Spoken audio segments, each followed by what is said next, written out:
आप सभी को मेरा मैत्रीपूर्ण नमो बुद्धाय जय भीम। मैं आप सभी का स्वागत करता हूँ अपने इस यूट्यूब चैनल में जिसका नाम है एक कदम बुद्ध के धम्म की ओर। और यह बुद्ध और उनके धम्म के इस कड़ी का यह 35वां भाग है। डॉक्टर बाबा साहब आम्बेडकर द्वारा लिखी हुई जो किताब है बुद्ध और उनका धम्म, वो हम जान रहे हैं।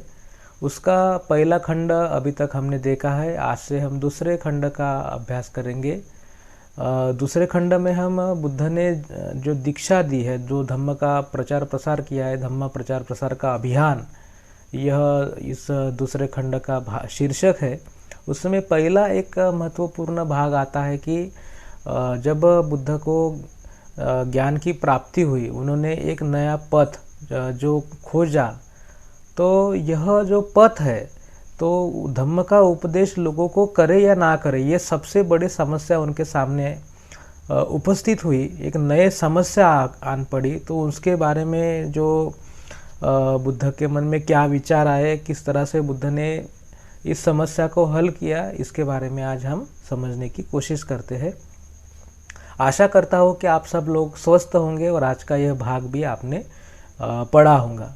तो जब सिद्धार्थ ने एक नए मार्ग की खोज की, वह बुद्ध बन गए, तो उन्होंने सोचा कि मैं एक तो ये बात निश्चित है कि मैंने एक ऐसे सत्य की खोज की है जो संसार के लिए अत्यंत आवश्यक एक ऐसी खोज है, एक नया विचार है।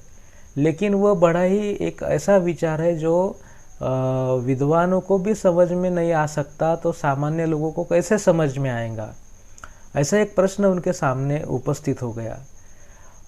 तब तक की परिस्थिति इस तरह थी कि लोग आत्मा, परमात्मा, कर्मकांड, आत्मा की मुक्ति, ये ऐसी जो बातें हैं, इनमें उनका जो दिमाग है और उनके दिमाग का हर एक कोना ऐसी ही बातों से ग्रसित था। लोगों को एक ऐसी विचार उनके मन में था कि उनकी कुछ भी समस्याएं हो तो वह समस्याएं ईश्वर की पूजा अर्चा करने से, जो कुछ भी यज्ञ याग करने से, दान धर्म करने से, व्रत वैकल्प करने से उनकी जो समस्याएं है वो दूर हो सकती है, ऐसा हर तरह के लोगों का मानना था। तो ऐसी स्थिति में बुद्ध के मन में विचार आता है कि मेरा जो धम्म है, मेरा जो ज्ञान है, वो लोगों को किस तरह से समझ में आएगा। क्योंकि यह ज्ञान सिरे से ही, यह सभी जो क्रिया कर्म है, आत्मा, परमात्मा, मोक्ष है, यह सभी चीज़ों को बुद्ध का जो ज्ञान है, बुद्ध की जो शिक्षाएं है, वो सिरे से ही नकार देती है। तो यह लोगों के मन में बसना, यह लोगों को समझना, कि समझ में आना बुद्ध के विचार, ये बड़ा ही कठिन मामला बुद्ध को लग रहा था। इसलिए बुद्ध का जो विचार है, सोच है, वो निष्क्रियता की ओर जा रही थी। उनको ऐसे लग रहा था कि भाई मैं खुद ही मेरे जीवन में एक अच्छा आदमी बनने की कोशिश करूं, ना कि किसी को झंझट में डालो। मैं ये धम्म लोगों को समझाने जाऊंगा तो वो उनको भी अड़चन हो जाएंगी और मेरे को भी एक प्रकार की अड़चन हो जाएंगी। लोगों को ये समझेगा नहीं, लोग इसे स्वीकारेंगे नहीं, लोग इसे आचरण में लाएंगे नहीं, है कि नहीं। इस तरह से बुद्ध के मन में विचार आते गए और बुद्ध एक तरह से निष्क्रियता की ओर जाते गए। क्योंकि एक बात यह सही है, हर व्यक्ति को ऐसे लगता है कि अपनी जो समस्याएं है, चाहे वो किसी तरह की समस्याएं हो, मानसिक हो, शारीरिक हो, किसी भी प्रकार की समस्याएं हो, लोगों को ये लगता है, एक स्थायी भाव है कि किसी ऐसे व्यक्ति की या किसी ऐसे शक्ति की सेवा की जाए, पूजा अर्चा की जाए, क्योंकि उसी शक्ति के कारण ही, उनके कोप के कारण ही हमारे वैयक्तिक जीवन में, हमारे सामाजिक जीवन में ऐसी समस्याएं निर्माण हुई है जिससे हम क्या हुए हैं, बेचैन हुए हैं। हमें जीवन एक ऐसा जीवन लग रहा है, एक नीरस जैसा। तो इन समस्याओं को किस तरह से हल कर सकते हैं, तो वो उसी शक्ति को अगर प्रसन्न करे, उसी शक्ति की पूजा अर्चा करे, तभी जाके हमारे आयुष्य में, हमारे जीवन में जो है शांतता आ सकती है, खुशहाली आ सकती है। ऐसा लोगों का मानना एक जो जिस स्थिति के बारे में हम चर्चा कर रहे हैं उस स्थिति में एक आम बात थी। तो बुद्ध का जो एक जो नई शिक्षा है, वो शिक्षा तो व्यक्ति को ऐसे क्रियाकर्मों से, ऐसे आत्मा परमात्मा मोक्ष यज्ञ याग से, व्रत वैकल्पों से दूर ले जाने वाली बात थी। वो पहले से सिरे से नकार देने वाला बुद्ध की शिक्षाएं थी। बुद्ध की मूलतः शिक्षाएं हमने देखा है पिछले भाग में कि मन की साधना पे एक जोर देने वाली शिक्षाएं थी। तो यानी आप अंतर्गत रूप से अपने विचारों को सुधारें, और अपने ऐसे विचारों को सुधारते समय एक मन में एक नैतिकता का जो आगाज होता है, एक जवाबदारी होती है कि हमें एक बदलाव लाना चाहिए खुद में। और वह बदलाव कैसे होना चाहिए कि हम एक दूसरे के प्रति संवेदनशील हो, एक दूसरे के प्रति हमें किस तरह से आचरण करना हो, इस स्थिति का बुद्ध कहते हैं कि हमें प्रशिक्षण लेना चाहिए। तो ये प्रशिक्षण लेना, यानी मान लीजिए कि मैंने एक ईश्वर को नकार दिया और दूसरे ईश्वर की अगर मैं प्रतिष्ठापना करता हूँ, दूसरे ईश्वर के बारे में बोलता हूँ, तो लोग यह स्वीकार कर सकते हैं। लेकिन आपने ईश्वर को नकार दिया, आत्मा को नकार दिया, और उसके स्थान पर किसी दूसरे चीज़ को नहीं रखा, कोई विकल्प आपने दिया ही नहीं, तो लोगों के मन में आपका जो नया विचार है वो घर करना, उसके लिए एक आदर सम्मान निर्माण होना बहुत ही मुश्किल और कठिन बात जान पड़ी बुद्ध को। तो बुद्ध ने ऐसे सोचा कि जाने दो, इतनी झंझट करने से अच्छा है कि अपन अपने धम्म का प्रचार प्रसार ही ना करें। तो इस तरह से निष्क्रियता की ओर बुद्ध बढ़ते जा रहे थे। लेकिन बुद्ध के मन में जो एक मेन चीज़ थी, एक मुख्य एक विचार था कि वह यह विचार था कि सिद्धार्थ ने गृह त्याग किया ही क्यों था, और बुद्धत्व की प्राप्ति के पीछे क्या कारण है, किस वजह से सिद्धार्थ ने ऐसा एक बड़ा ही कठिन ऐसा परिश्रम करके सभी जो उस समय में उपलब्ध जो कुछ भी शिक्षाएं थी उस शिक्षाओं को ग्रहण करके बड़े ही चिंतन और कुशलतापूर्वक दुख के निवारण का मार्ग जो प्रशस्त किया था, खोजा था। तो क्यों खोजा था, इसके पीछे कुछ कारण थे। तो वह कारण सिद्धार्थ गौतम बुद्ध के मन में घर कर बैठे थे। तो बुद्ध के मन में एकाएक ऐसे विचार आए कि मैंने गृह त्याग क्यों किया था।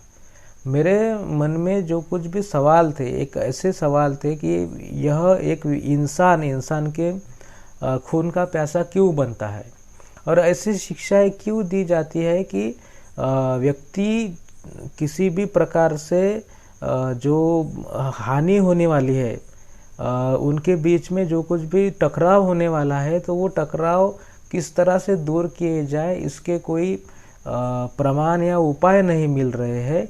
धर्म के पास में एक ही उपाय है कि भाई क्षत्रिय के मन में अगर दो राज्यों के बीच में अगर कोई वाद उत्पन्न होता है, तो उस वाद का निराकरण है वो युद्ध भूमि में ही हो सकता है।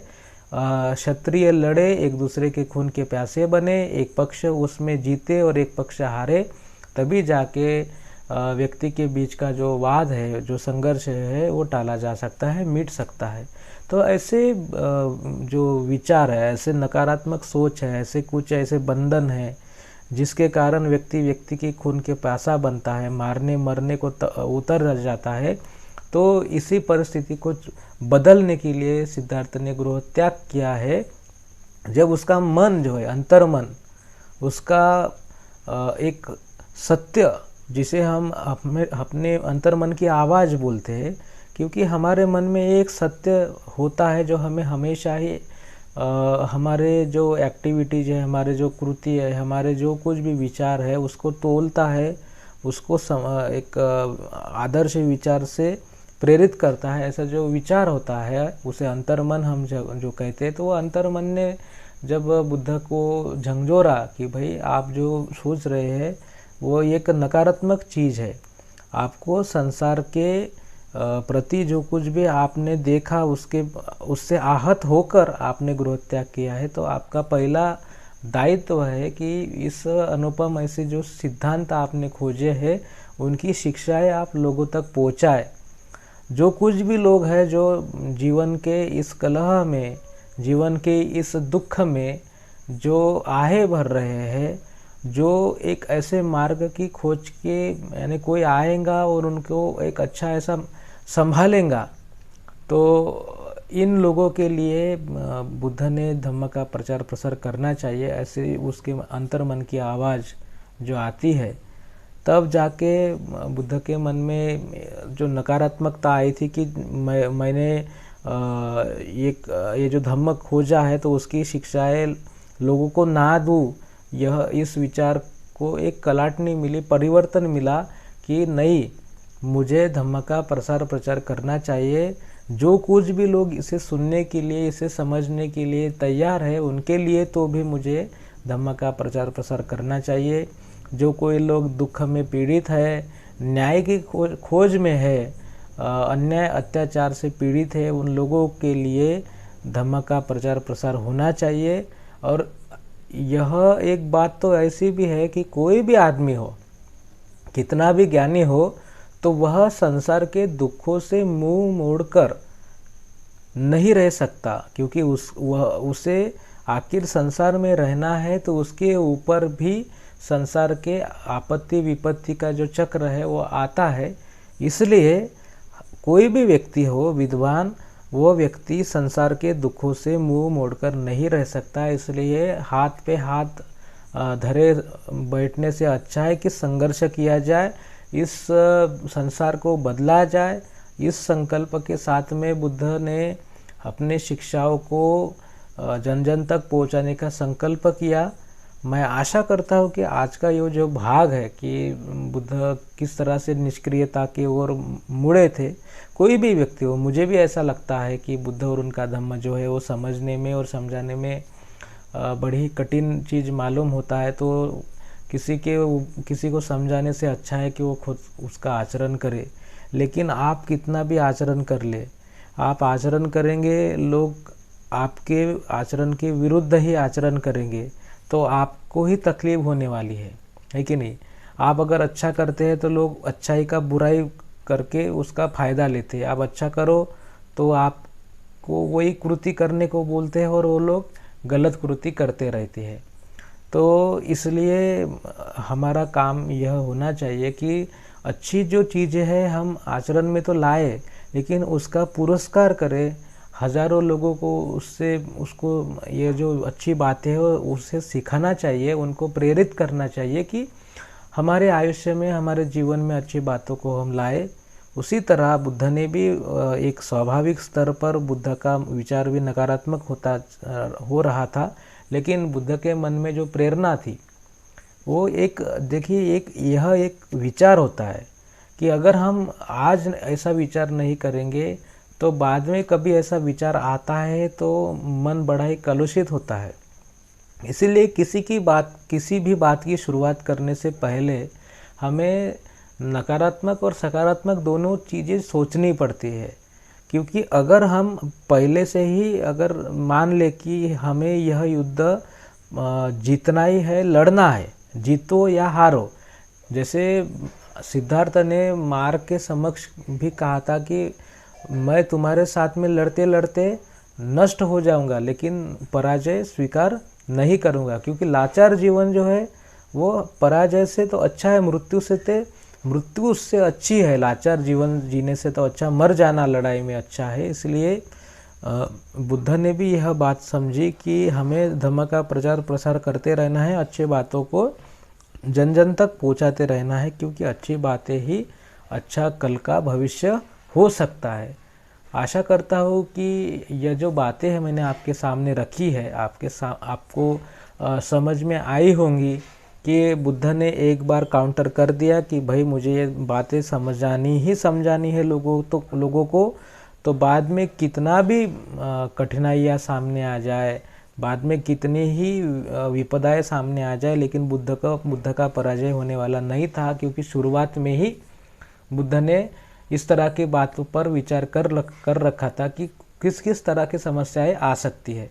तो इसलिए कार्य करते समय में समस्याएं आएंगी तो उससे निराश होने की कोई बात ही नहीं थी, क्योंकि पहले ही उसका विचार हो चुका था।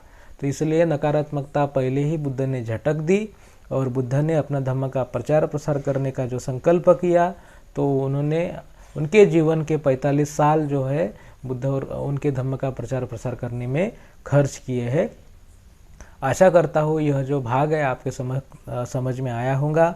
आप भी कुछ किसी भी बात को अगर शुरुआत करते हैं तो उसके बारे में पूरा विचार करना चाहिए। वह चीज़ किस तरह से हमें आगे तक पहुँचानी है, हमें उस विचार के साथ में हर परिस्थिति में खड़े रहना है। चाहे कि हमारे स्थिति, हमारे विचार, परिस्थिति कितनी भी विपरीत हो, लेकिन हमें एक अच्छा विचार हमने अगर सोचा है तो उसके साथ खड़ा रहना हमारे जीवन के लिए, सभी के लिए अच्छा होता है। यह बात हमें इस बुद्ध के इस भाग से समझ में आती है। तो फिर से मैं आशा करता हूँ कि आपको समझ में आया होगा। कुछ नहीं भी आया होगा तो कमेंट्स में लिखिए। आई बटन पे क्लिक करके बुद्ध और उनके धम्म का जो बाकी की वीडियोस भी है वह भी आप देख सकते हैं, प्रासंगिक के वीडियोस देख सकते हैं। और लाइक करिए वीडियोस को, शेयर करिए अपने दोस्तों के साथ में, आपके इष्ट परिवार के लोगों के साथ में। चैनल को सब्सक्राइब करिए, धम्म का प्रचार प्रसार करने के लिए सहयोग प्रदान करिए। इसी आशा के साथ में आप सभी के प्रति मंगल कामनाएं व्यक्त करता हूँ। अपने वाणी को देता हूँ विराम। नमो बुद्धाय। जय भीम।